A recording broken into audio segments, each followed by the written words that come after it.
Welcome to Forensic Review. Today our topic of discussion would be Qisas and Diyat Ordinance 1991. Before going into this topic, we should be knowing about some definitions. That what is an adult? Adult is actually a person who is having the age of 18 years, minimum 18 years for male and 16 years for female, or who has attained puberty, whichever comes earlier is known as an adult. Second definition that you should be remembering is that what is an injury? I for injury, I for illegal. Injury is actually defined as any illegal harm to the person's body, mind, reputation, or property. I for injury, I for illegal. Any illegal harm to the person's body, mind, reputation, or property is known as injury. Third definition you should be remembering is that what is a wound? Any break in the body tissue externally or internally is known as wound. One more good definition is that any breach in the continuity or integrity of the body tissues due to pressure is known as a wound. Fourth definition, that what is an assault? Assault is simply the threat of an attack and requires no physical contact. No physical contact, only threat. This is an assault. And what is battery? Battery is an actual attack involving a physical contact. These are the definitions that you should be remembering before doing Qisas and Diyat Ordinance. Okay? Now, moving on to the Qisas and Diyat Ordinance 1991. This ordinance is according to the teachings of Holy Quran and Sunnah. So you should be knowing that what is Qisas and what is Diyat.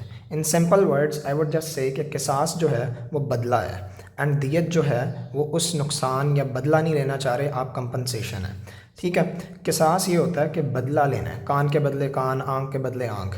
और दियत ये है कि आप वो बदला नहीं लेना चाह रहे, आप उसके रिटर्न में आप कंपनसेशन चाह रहे हो जो कि पैसे के थ्रू होती है. ठीक है, किसास की definition you should be knowing word to word that punishment by causing similar hurt at the same part of convict as he has caused to the victim or by causing his death if he has committed qatl amad. ठीक है, अगर उसने कत्ल किया तो उस बंदे का भी कत्ल किया जाए. अगर किसी ने उसका कान काटा है तो आप भी उसका कान काटो, कान के बदले कान, आँख के बदले आँख. पर्टिकुलर रेफरेंस के अंदर आयत नंबर 45 ऑफ सूरतुल माइदा, this would be very good if you write it here. यहाँ ये लिखा हुआ है कि tit for tat, equal punishment, life for life, eye for eye, tooth for tooth, etcetera. तो ये है कि पनिशमेंट आपने दी है, वही नुकसान उस बंदे का किया जो कि उसने आपके साथ किया. ठीक हो गया. नाउ दियत में ये होता है कि आप उस अगले बंदे का जिसने आपके साथ जुल्म किया, फॉर एग्जांपल, आप उसका नुकसान नहीं चाह रहे, आपने कहा कि मैं कंपनसेशन चाह रहा हूँ. कंपनसेशन फॉर द हर्ट, ठीक है, इज़ नोन एज दियत. ठीक है, दियत की जो अच्छी डेफिनेशन है, it is written in NRA के कंपनसेशन फॉर कॉजिंग डेथ, ये वाली compensation for causing death which is specified in law payable to the heirs of the victim by the offender. Now remember one thing, एक मैं बात बता दूं कि for example अब अगर किसी बंदे का नुकसान हुआ है, किसी के साथ जुल्म हुआ है, for example, there are two situations. या तो आप उसे पनिश करोगे या तो आप उसकी कंपनसेशन लोगे, या तो पनिश करोगे या कंपनसेशन करोगे. पनिशमेंट में आगे दो चीज़ें हैं, नंबर 1, नंबर 2. कंपनसेशन में 3 डिफरेंट चीज़ें हैं, नंबर 1, 2, 3.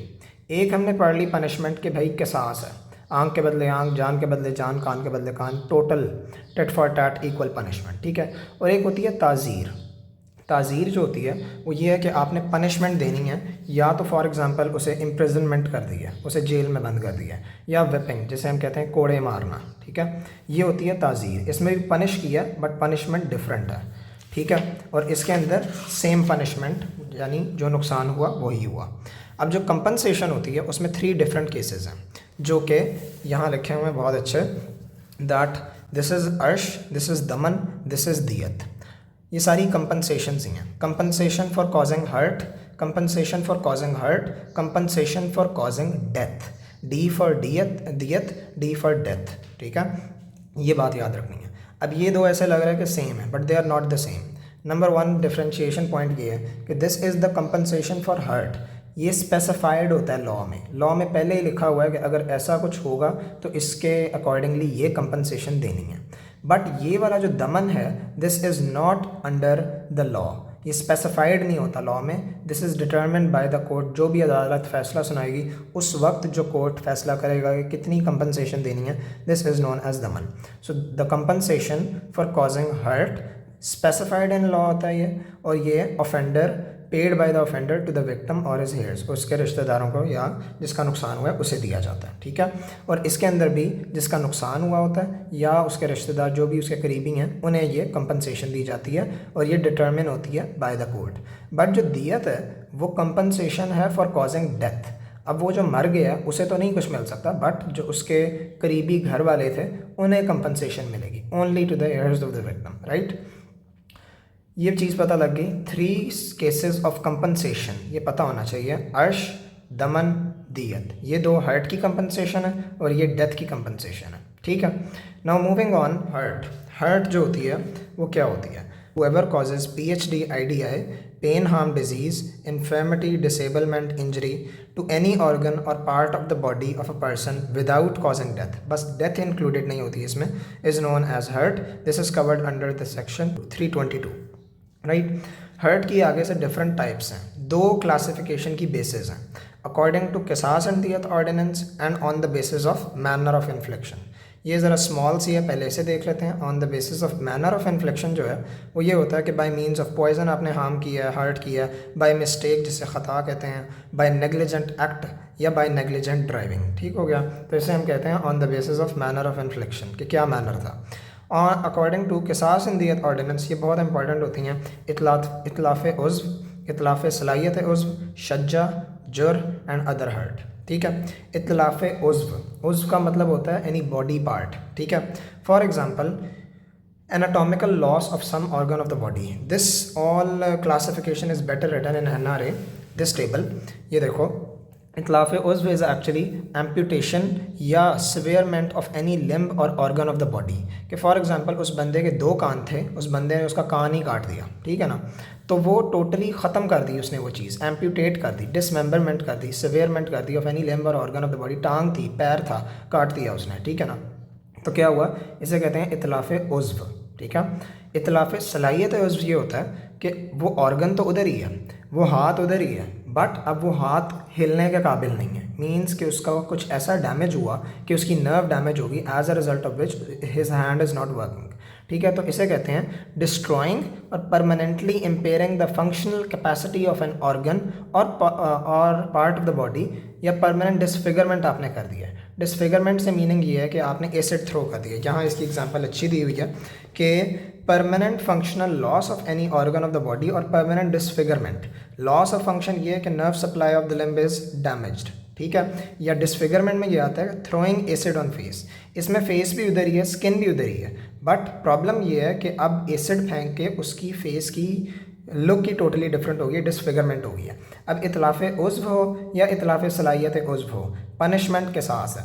अगर कोई ऑर्गन गया है उस बंदे का जिसने इसके साथ ये ज़्यादती की है, उसके साथ भी यही हो, या अगर किसी की एसिड किसी के मुंह पे तेज़ाब फेंका गया है तो दूसरे के मुंह पे भी तेज़ाब फेंका जाए, दिस इज़ द इसकी पनिशमेंट ये है, ठीक है। Now we will be talking about शज्जा।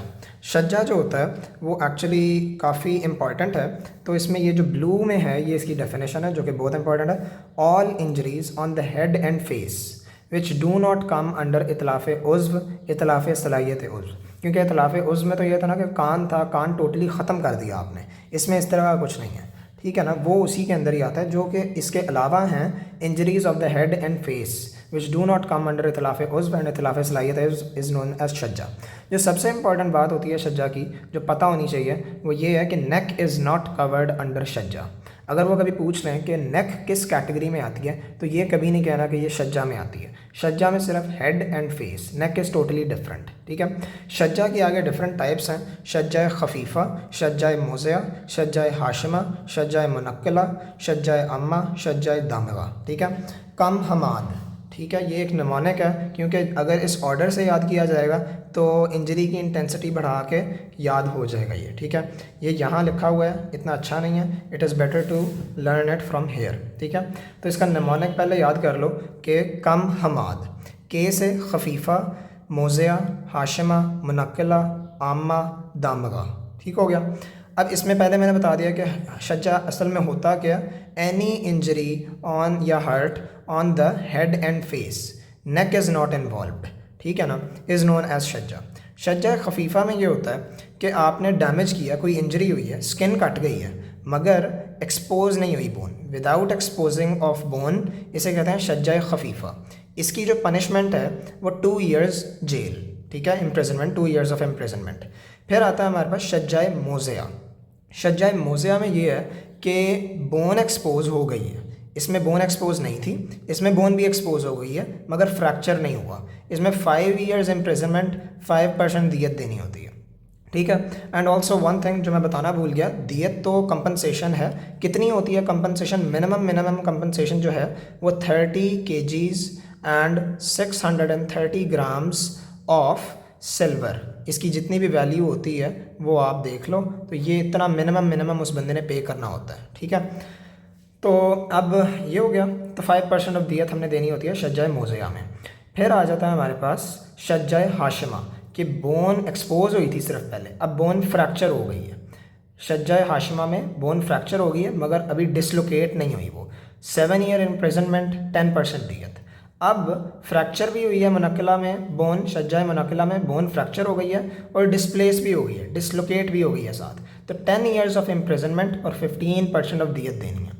फिर शज्जा अम्मा जो होता है उसमें ये अम्मा जो है उसमें ये है कि फ्रैक्चर ऑफ बोन हो गई है, डिस्प्लेसमेंट भी हो गई है ऑब्वियसली, मगर जो अब मेम्ब्रेन्स ऑफ ब्रेन है जो कि मेनिंजीज होती हैं वो टच कर रही हैं, सिर्फ मेनिंजीज डैमेज नहीं हुई, तो इसे हम कहते हैं शज्जा अम्मा। इसमें 10 years इम्प्रिजनमेंट है और 1/3 ऑफ दियत देनी होती है, ठीक है। अब जो शज्जा दामिगा है उसमें यह है कि fracture of bone with rupturing of brain membranes, आपकी जो ब्रेन मेम्ब्रेन्स थी, मेनिंजीज थी, वो भी रप्चर हो गई हैं, इतना ज़्यादा डीप डैमेज हो गया, तो क्या आप करना है, 14 years of imprisonment and half of दियत आपने देनी है, ठीक है। So this is all about शज्जा। अगर ये कम हमाद का नमानक याद होगा, खफीफ़ा, मोज़िया, हाशिमा, मुनक्किला, अम्मा, दामगा, तो ये हमें याद हो जाएगा। Moving on to our next classification, जो कि अब हमारे पास आती है जुर्ह। जुर्ह is actually hurt on the part of body other than head and face, bearing a mark of wound which may be temporary और परमानेंट। इसमें जो मेन पॉइंट ऑफ फोकस है वो ये है other than head and face, head और face क्योंकि शज्जा में आ गया था, उसके अलावा कोई भी इंजरी होगी, hurt on the part of the body होगा, वो जुर्ह के अंदर कंसिडर किया जाएगा। अब जुर्ह की मेनली 2 टाइप्स हैं, जुर्ह जायफ़ा और जुर्ह गैर जायफ़ा। जुर्ह जायफ़ा जो है वो इंटेंस है, बाय इंटेंस आई मीन वो काफ़ी इंटेंस इंजरी होती है, जिसे हम कहते हैं वो इतनी ज़्यादा होती है कि wound extending to the body cavity of the trunk. इसकी अच्छी डेफिनेशन यहाँ लिखी हुई है कि जुर्ह जायफ़ा, any injury which extends into the body cavity is known as jurh jaifa, और any injury which does not extends into the body cavity is known as jurh गैर jaifa। मेन डिफरेंस ये है इनका कि any injury which extends to the body cavity, इतना अंदर चला गया कि वो बॉडी कैविटी को उसने डैमेज कर दिया, दिस इज़ नोन एज जुर्ह जायफ़ा। फॉर एग्जाम्पल किसी ने नाइफ एब्डोमिनल कैविटी में मार दिया तो क्या होगा, बॉडी कैविटी ऑब्वियसली रप्चर होगी, पेरिटोनियम इज़ रप्चर्ड, राइट। और या फॉर एग्जांपल थोरेसिक कैविटी के एरिया के अंदर कोई स्टैब वुंड हुआ है तो pleural cavity would be ruptured. इसकी पनिशमेंट ये है कि 1/3 ऑफ दियत एंड 10 years ऑफ इम्प्रिजनमेंट, ठीक है। अब जुर्ह गैर जायफ़ा जो है उसमें यह है कि injury does not reaches the body cavity, उससे बाहर ही है, तो उसकी अब डिफरेंट क्लासिफिकेशन है which is better written here. If we talk about जुर्ह गैर जायफ़ा तो आप पता ही है, दामिया, बादिया, मुतलाहिमा, मोज़िया, हाशिमा, मुनक्किला, ठीक है। दामिया में ये है कि रप्चरिंग ऑफ द स्किन आपकी रप्चर हुई है with bleeding, for example abrasion. अब फॉर एग्जांपल कोई रगड़ लगती है तो नो डाउट स्किन आपकी रप्चर हो जाती है, नो डाउट इसमें से ब्लीडिंग होती है, ठीक है। ये 2 चीज़ें होती हैं, तो इसे हम कहेंगे जुर्ह गैर जायफ़ा। दामिया के केस में ये आएगा, rupturing of skin with bleeding, for example abrasion, और इसकी पनिशमेंट है 1 year इम्प्रिजनमेंट, राइट। शज्जा, अब इसके अंदर अब आपके पास जो नेक्स्ट है वो ये है बादिया। इसमें कटिंग इतना डीप हो गया कि फ्लैश जो है वो कट हो गया without exposing of bone. For example कोई शार्प वेपन था, कट किया तो वो फ्लैश कट हो गया but bone is not exposed, this is known as जुर्ह गैर जायफ़ा बादिया। मुतलाहिमा में ये होता है कि लैसरेशन ऑफ फ्लैश, टीयर हो गया, कोई उतर ही गया, फ्लैश का जो पीस है वो उतर गया, कोई ब्लंट वेपन इंजरी थी, ठीक है, जिसकी वजह से लैसरेशन ऑफ फ्लैश हो गई है, टीयर हो गया, टीयर ऑफ हो गया वो फ्लैश, उसे कहते हैं मुतलाहिमा। इसकी जो पनिशमेंट है this is 3 years of imprisonment. अब आता है हमारे पास मोज़िया कि अब इतना ज़्यादा कट गया कि एक्सपोज होगी, फ्लैश इतना डीप कट हो गया कि बोन एक्सपोज हो रही है, right. Bone is when exposed it would be known as मोज़िया, ठीक है। फायर आर्म इंजरी है फॉर एग्जांपल, और इसके अंदर ये आ जाता है 5 years imprisonment.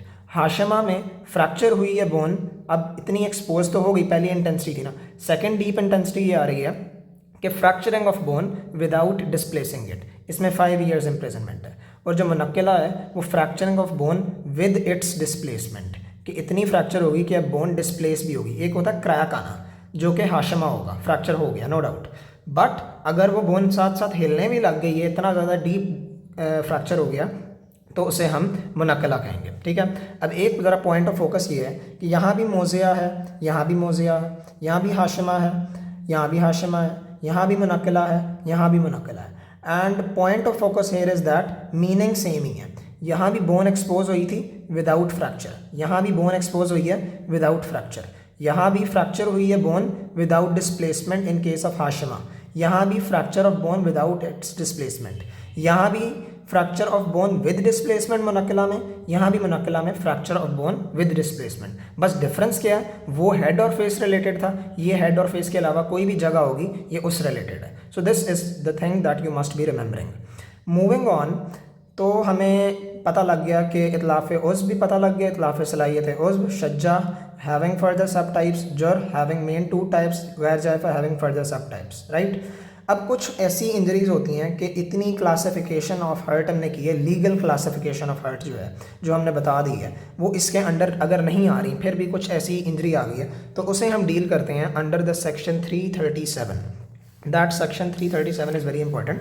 Section 337 L1 and L2, ये ज़रा पता होना चाहिए कि section 337 L1 injury that does not comes under the legal classification, यही जो इतनी 4-5 पढ़ी हैं, उज़्व, इतलाफ़ सलाहियत, शज्जा, जुर, इसके अंदर नहीं आ रही, तो हम यूज़ करते हैं section 337 L1, injury that does not comes under the legal classification. कब हम कहेंगे कि ऐसी इंजरी जिसने लाइफ को एंडेंजर किया, endangers life, the sufferer to remain in the severe body pain है उसे फॉर 20 days और मोर। इस तरह की इंजरी थी कि उसे 20 days और मोर हो गए हैं कि उसकी पेन नहीं ख़त्म हो रही। Unable to do his work for 20 days और मोर, ठीक है, तो इसे हम इस सेक्शन के अंदर डील करते हैं। इसकी पनिशमेंट क्या होगी, इम्प्रिजनमेंट अप टू 7 years। इस टाइप की इंजरी होती क्या है, for example hurt on the abdomen, momentum is coming out, obviously he would be having pain, he would not be able to work, right. Hurt on the skull, brain is exposed, तो ये इसे इस section में deal किया जाता है। फिर कुछ ऐसी इंजरीज होती हैं जो कि इस सेक्शन के अंडर भी नहीं डील की जाती, वो इस सेक्शन के अंदर नहीं आ रही होती, उन्हें डील किया जाता है section 337 L2, which is also very much important. These two are very much important for viva point of view also. All injuries which do not come under section 337 L1 and all injuries which do not come under any section below neck, head and face नहीं इसमें आपने involve करना, head and face is excluded, below neck are under section 337 L2। For example joint dislocation हो गई है तो इसे इस सेक्शन में डील किया जाएगा और punishment is 2 years of imprisonment, right. Hope so it explains everything. This is it for क़िसास एंड दियत ऑर्डिनेंस।